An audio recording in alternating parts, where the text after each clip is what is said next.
Yan guys, for today magbablog kami ulit. Ipabakit si JB. Yan. So today, ang ibablog namin yung madulas, tapos magalaw na palos. Yan. So guys, magluluto kami ng favorite na putahe dito sa Pampanga, yung adobong palos. Hinahawakan ni JB, hindi ba siya natatakot? Ay, yung iba kasi mga bata, natatakot sila. Akala nila, ano? Ahas! Ahas. Ahas talaga. Kapampangan na kapampangan. Yan. So, dito kasi sa amin guys, dahil brackish water yung ilog namin dito sa Sasmuan, Pampanga, lumalaki yung mga palos dito. So, iba't iba kasi yung uri nito guys. Yung iba, may igat. Yung iba, yung mas malaki dito, or talagang matataba sa dagat na kukuha, yung malabano. Pero ito, sa fresh water kasi ito guys. So dito sa ilog namin, brackish yan, malapit kami sa Manila Bay. Pumapasok yung alat dito, tapos doon ang perfect habitat sa kanila, sa brackish water and fresh water. So guys, sa paglilinis ng palos guys, yung traditional na paglilinis nito, ginagamitan ng abo.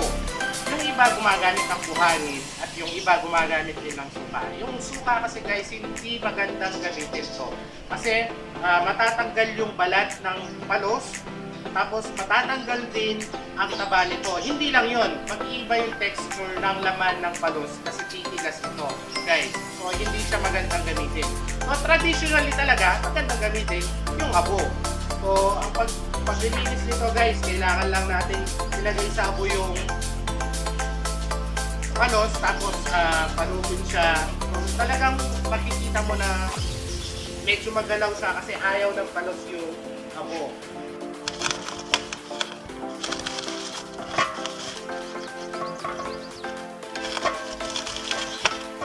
After coating, yan.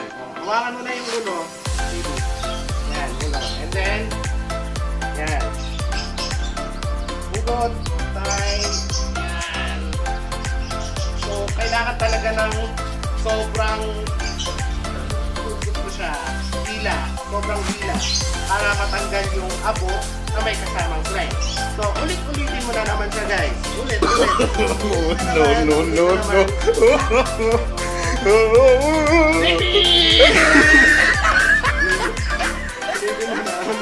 Baby, anuhin mo muna to. Yan, yung sa'yo. Yan. Okay. So, ito na naman guys. So, kailangan na naman natin siyang hilahin pa para totally matanggal yung slime. So, makikita mo naman or mararamdaman mo dun sa texture ng palos na natatanggal yung slime. Nasasama na dun sa abo. So, Ginagawa mo! Ginagawa mo! Asan na yung kasama ko? Ayun. So, nanghuli pa ng palos kasi sobrang magalaw siya.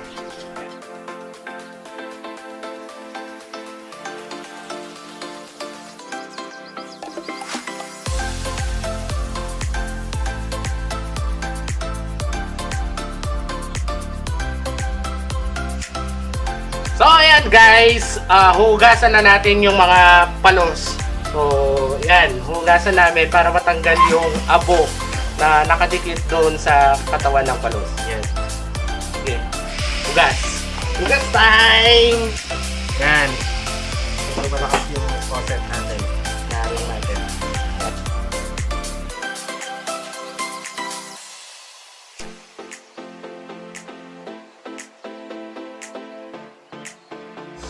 After hugasan yung mga palos guys, kailangan na natin ito i-dissect. Tanggalin yung mga loob at mga kinain ng palos.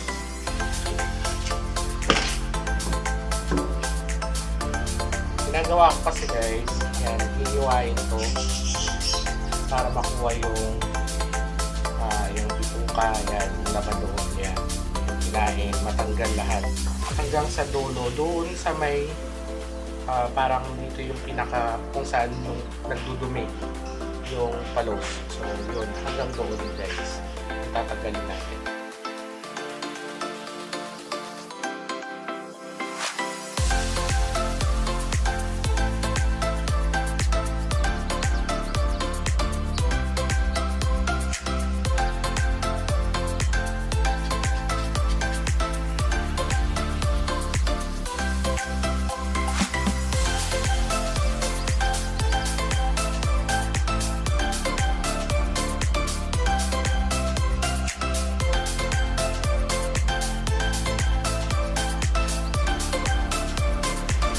ayan guys, natapos na natin siyang tanggalan ng laman loob, yung mga kinain, yung dumi sa loob niya, natanggal na. So ngayon, heto, at nahugasan na rin. So malinis na siya. So, ayan guys. Ayan, malinis na. Yan, pati yung mga dugo guys, tinanggal natin kasi yun yung doon nagmumula yung lansa sa pagluluto. Pag meron pang natirang dugo doon sa ating luto. So guys, ngayon, ang gagawin natin, hihiwain na natin ito. So, ikakat natin the way na pagkakat traditionally sa pag-aadobo ng palos. So, hihiwain natin siyang ng maliliit na maninipis and then ikakat natin siya doon sa gusto ninyong sukat. So, yan guys. Umpisahan na natin.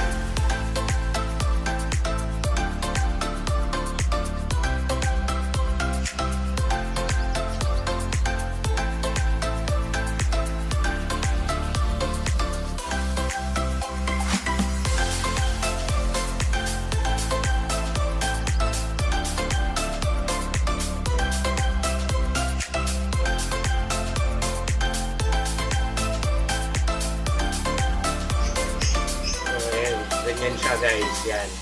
So, nahiwa na natin siya. Yan. Dapat ganyan. Kasi ang purpose nito guys, para makat yung mga paliliit na, mga tinik na maliliit. Yan. Para makat yun. Para pag kinain natin, malambot na yun, ay nakat na yun. So, hindi ka matibig guys. Ito lang. Yan. So, nakat na lahat into mga bite size. So, yan. So, ito na lahat. So, iluluto na natin ito guys. Samahan nyo ko.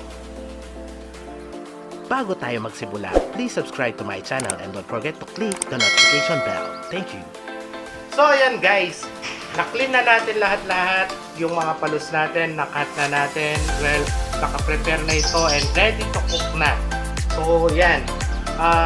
Yung mga ingredients natin, siyempre, kailangan natin ng suka, bawang, paminta, sibuyas, bay leaf, asin, mantika, at palos. So, start na tayo. So, yan. Siyempre, kakailanganin natin yung meat ng palos kanina, yung nilinis natin. So, lahat ito, ilalagay natin sa kaserola.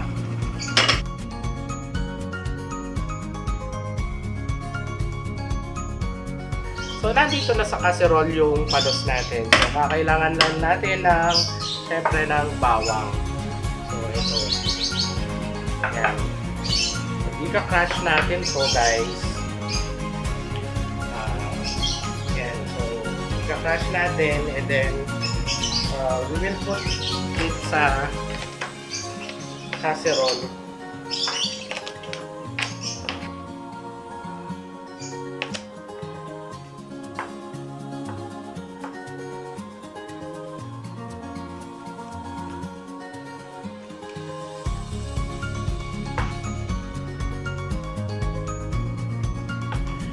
Ilalagay na natin sa kaserola yung mga na-crush na bawang. Ayan. So, yun.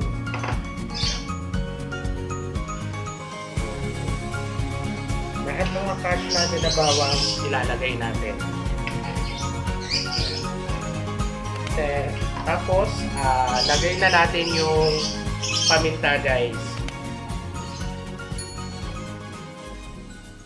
And then, we will put salt, asin,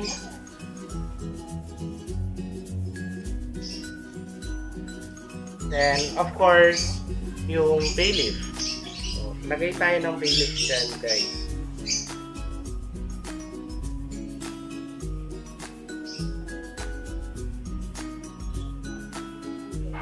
And then we will put vinegar. So yan. Ang gamit ko dito guys, yan, yung suka, kalahati ng baso or at least yan. Kasi ito guys, ito yung magiging stock natin later. Isi-simmer natin ito guys for at least half an hour in low fire para lumambot yung meat ng palos, and then may lumabas siya ng yung mga fat niya. Lalabas pa and yung flavor ng palos. Okay guys.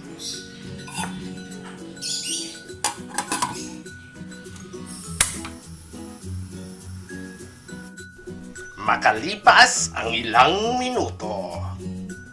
So ayan guys, medyo kumulo na or na-simmer na yung ating mga pinapakuluan na palos.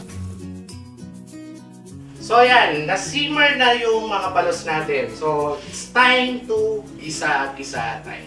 So isusutay na natin siya. So syempre pag susutay natin, kailanganin lang natin ng bawang, sibuyas, syempre yung mantika.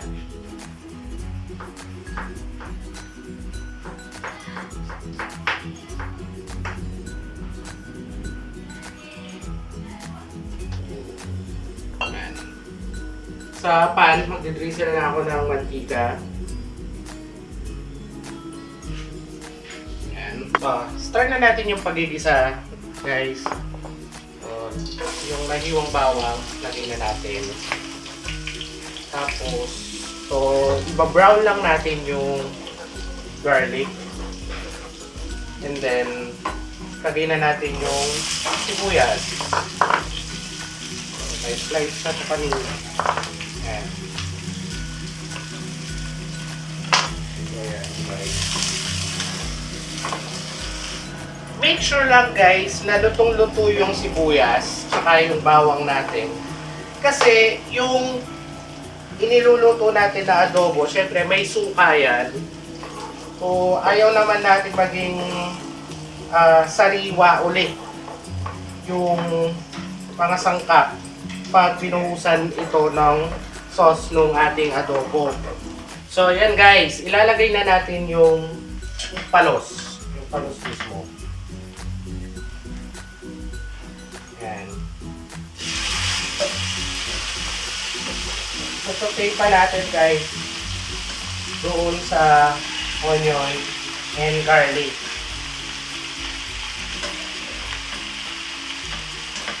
Huwag mo lang ilalagay yung sauce guys.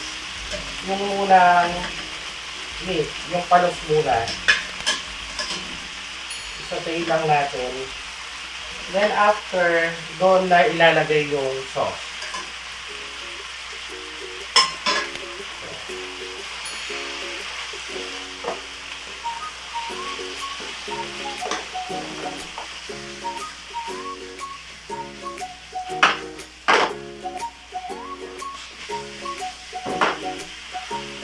Now, after natin ma-sautay yung ating meat na palos, so, ay, lagay na natin yung sauce. Ito yung pinagkuluan kanina guys, ng palos. So, nandun lahat yung lasa. Ayan. And then, simmer lang ng konti. Makalipas ang ilang minuto. So, it's plating time guys. Luto na ang ating adobong palos. And i-plate na natin ito. So, ayun guys. So, ang texture niya guys, dapat ganito. Saucy, pero hindi siya sobrang malabnaw. Thick. Gawa nga ng yung taba ng palos. Dapat ganito yung texture niya guys. Yan. Ito yung yan. Ayun guys. So, ito yung adobong palos natin. Yan. Uusok-usok pa guys. Sarap nito for dinner, and mas masarap ito kinabukasan sa almusal. Sa breakfast, yan.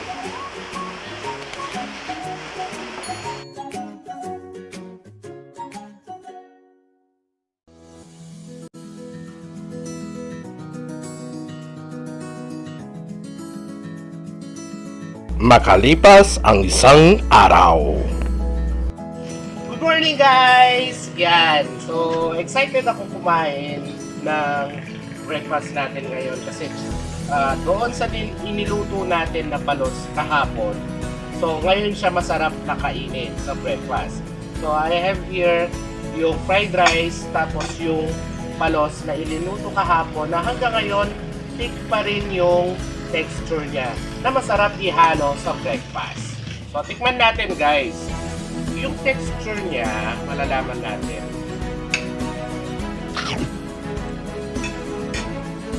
Guys, yung naman ng palos, mai-compare mo parang pinaghalo na dalag at saka hito yung laban.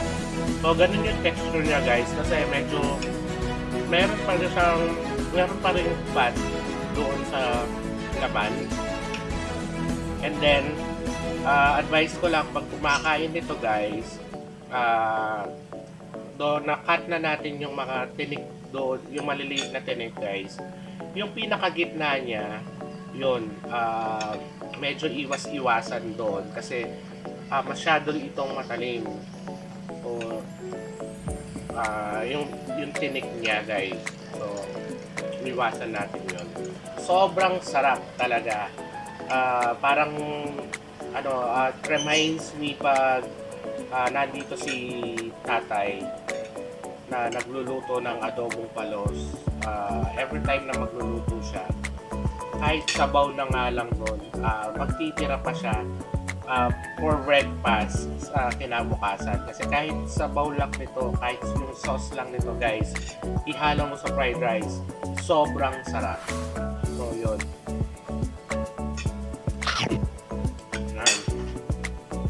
Perfect breakfast sa umaga. So yun guys, natapos na naman ang isang vlog natin and maraming salamat sa patuloy na pagsubaybay, pagtangkilik, panonood ng aking vlog. And maraming salamat sa lahat ng mga subscribers natin and sa mga hindi pa, please subscribe now and don't forget to click the notification bell para maging updated kayo lagi sa ating mga vlogs. So, see you sa next vlog. Mga tamo, kain na. Manyaman.